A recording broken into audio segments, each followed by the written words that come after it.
Hey, it's Matt Haynes, and in a few minutes, I'm about to start my very first live stream ever, and I'm a little nervous. Now, it seems pretty straightforward. I've been doing my homework. I've, done practice recordings and things like that, but, I'm worried that I'm going to mess it up. Also, it would be really nice if actually anyone showed up on the live stream.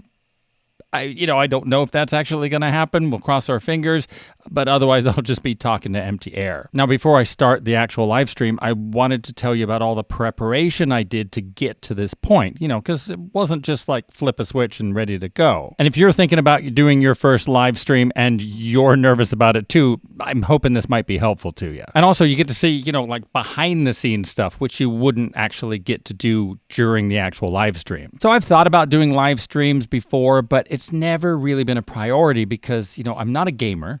I don't do interviews, and so there's really no reason to go live other than it seemed kind of cool, so I never got around to it. And then Mackie sent me the MainStream interface, which is designed for live streaming. And so, I thought, hey, this is pretty cool. I'm going to review it, but when I review stuff, I have to use it the proper way. And so I thought I can't really genuinely review this unless I, actually stream with it. And so unfortunately, I've been putting off the review because I've been kind of like, hesitant to really make that plunge. But soon, in about, 10, 15 minutes, I'm actually going to push that button and go live. Now, like I said, I have literally never live streamed before. I've used OBS a few times because I use it to record if I need to have, multiple cameras and things like that, or if I need to grab audio from my computer, it's really handy for that. So I'm not an expert at OBS by any stretch, but I'm familiar with it. But taking it to that streaming level is a whole nother ball of wax. And as you can tell, I'm just sort of rambling on. This is probably going to be one of the roughest, least produced videos I've done in a while just because it's so, off the cuff. So I had to decide, first of all, what my streaming setup was going to be, and I had to decide what cameras I was going to use. Now, I'm talking to you, or I'm looking at you through my Blackmagic Pocket Cinema Camera 4K. It doesn't, at least I tried syncing it up and with the MainStream, and there's something wrong with probably the frame rate. It wasn't working. I didn't go any further because I figured, hey, that's my BTS camera. So that's what we're looking at here. Meanwhile, I've also got my Sony ZV-1, which is going to be kind of the main good camera. And then up here, I have got a webcam, which doesn't look that great, but it's another angle. And I also have a little slideshow on my computer so that I can go through and show some images while I'm talking. As you saw from that last clip, I've already lost track of which camera I should be looking. I should be looking right there for the BTS part, and it really would help to have a director or something like that. I am going to get Finn in here just to be monitoring things in the background when I actually live stream, just to, check the audio and things like that. Maybe he'll remind me to look at the right camera too. Now, this microphone here, wrong camera. Now, this microphone is very inexpensive. It's the Zoom ZDM1. It's a dynamic microphone. And I'm using it very specifically because it's plugged into the MainStream, and I wanted to show that the MainStream from Mackie can actually handle, very low output microphones, like dynamic microphones. And it seems to be handling it just fine. So while I'm doing the BTS stuff here, I am recording this as well using OBS, so I can have the different camera angles, and I'm going to somehow try and sync them all together afterwards. So what I wanted to do is I wanted to have 3 scenes, which is I can use these function buttons here on the Mackie MainStream. And let's actually go to the different cameras now. So this is the ZV-1 angle right in front of me here, and then I can hit another function button here, and I've got the webcam up there, and then this is going to show you my computer, but I also have the little inset of me in the corner coming off of the ZV-1. So it's a picture-on-picture kind of thing there. I got to say, I'm not that impressed with this webcam, the Emete, I think S600. It does not handle contrasty situations very well. I mean, look at my face. It looks awful. Even worse than normal. So like I said, the whole reason I'm actually attempting a live stream at all is because I want to, authentically, legitimately review the MainStream, under its intended use. Just, turning it on and running it through his paces isn't enough. So what I'm going to do right now, and also in my live stream, is I'm going to talk about the MainStream from Mackie, just to kind of run through what some of the features are and my impressions and things like that. So it's part review, part BTS, and then the live stream will be review and question. It is all a jumble. Thanks for sticking with me at this point. You know, one of the things I was worried too is that my studio here is very far away from the Wi-Fi router and the Wi-Fi antenna, and I was concerned that I would find that I'm going to have dropouts in the live stream. I did do a speed test. It seems like it's going to be okay. Fingers crossed. All right, so let me tell you about the Mackie MainStream, because that is why I am torturing myself with a live stream in the first place. It's designed as kind of like a one-stop shop for streamers, and it has all the major features that you would need to start streaming. Now, obviously, you know, if you're having like multiple cameras and crew and things like that, then it's a whole nother situation with streaming. But for the solo streamer who either wants to, do some gaming online and stream that, or even interview people, you can interview people with your phone.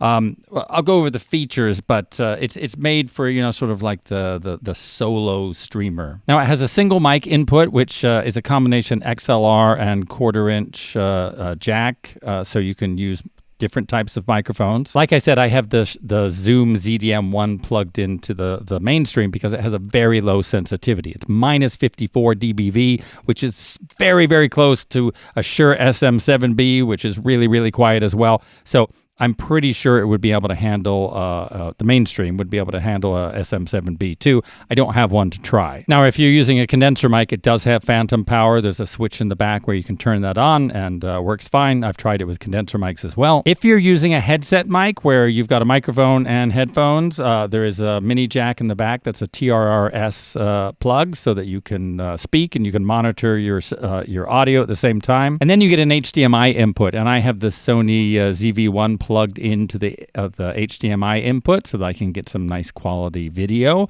But if you are, gaming and you've got an Xbox or PlayStation or something like that, you can plug the HDMI output from your console into the MainStream, and then there's a pass-through HDMI too, so you have no latency. You can send that pass-through to your TV or your monitor or whatever screen you're using. So you're not going to have any delays, but meanwhile the signal is also available to the MainStream so that it can send to OBS or whatever software you're using to stream. There's also on the back of the unit there's a 1/4" headphone jack that's just a regular TRS cable. And if you're hooking it up to speakers too, there's left and right speaker outputs on the back. Now, there are two USB-C inputs on the back of the MainStream. There's a version 2 and a version 3, and the version 3 is high speed and requires special cables and all that. So if you've got a high-speed device, plug it into the 3.0 or 3.2. I don't remember what it says. Oh yeah, 3.2. But other devices can go into the version 2 one. I have the webcam plugged into the version 2.0. It also has an audio input for phone. So if you are chatting with someone over the phone, you can plug from your phone into the MainStream, and it has a mix minus feature so that they're not going to hear themselves back, on the conversation. They'll hear the other audio. They'll hear you talking, but they won't get kind of like a feedback or echo, which is pretty handy. And you got a whole bunch of different mute buttons too. You've got you can mute the audio from your HDMI output, what's coming from your game or from your camera. You can mute the mic here. See, I'm just going to, and hopefully it muted it, and now it's unmuted. And let's see, there's a couple, you can mute the actual output to headphones and to speakers. You have a few different knobs. You have a knob for the microphone input, and to adjust your levels there, you have a little LED that shows, or is supposed to show, green when you have signal and red when you're overloading, and then be dark when there's like insufficient signal. I've got it cranked up to about 75% or so on the dial, and there's nothing showing on that light. I wish I had more metering for the input. There is a meter. The meter, though, doesn't show you the level of the input coming into it. It doesn't show the level of the output going out to OBS or to your streaming software. It just shows the headphone volume level. So I think the meter could have been used differently. Now, I am looking at OBS's input meters to make sure I'm not overloading things. So maybe it's not needed, but I would have liked, or even made it selectable or something, so I could choose what I was seeing level-wise, because I don't need to see how loud my headphones are turned up. That doesn't really help me. Now, the flashiest thing on the MainStream are those function buttons up there. Now, the symbols don't really mean anything as far as I know. They're just different colors and shapes so that you can tell them apart. They are hardwired to output function keys 1 through 6. And on a Mac, there's a couple of steps you have to do to make it work reliably. On a PC, it should just be fine. I actually was using an older version of OBS, and there was a problem. It wasn't working. The function keys weren't working, even though it seemed to indicate they were. But they are working, and I've got them working now because I'm going back to OBS here. And like I said, here is ZV-1. I'm hitting my F2 key there. We've got the webcam again, and then we're back to that laptop and insert right over there on the ZV-1. Now, you don't have to use OBS with this. In fact, Mackie has made some streaming software called Matrix. Unfortunately, it's only available for Windows, and if you know anything about me, Windows no bueno. So I haven't tried out their software. I don't know if it's any good or not. OBS is hopefully going to work fine. I almost feel like I'm putting it off now. I really need to hit that streaming button. One thing I did was make sure that in OBS I synchronized my YouTube channel with the software. So it's kind of cool. The window popped up that says here's where the YouTube chat's going to be. If anyone shows up, maybe Finn will chat with me. I don't know. I'm hoping there'll be other people too. So it seems pretty integrated with the streaming services, and that's a pleasant surprise. So I need to stop putting it off and let's go.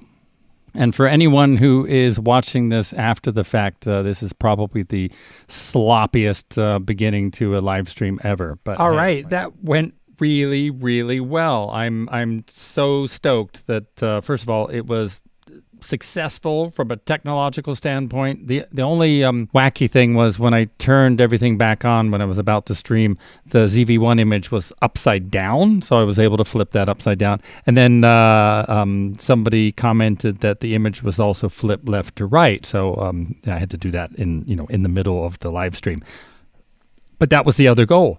People showed up. Besides Finn, there were 5 other people. Now, I know that doesn't seem like a big deal, but I didn't announce this thing. So it's just, people who got a notification and stopped by. People even asked questions. It was great.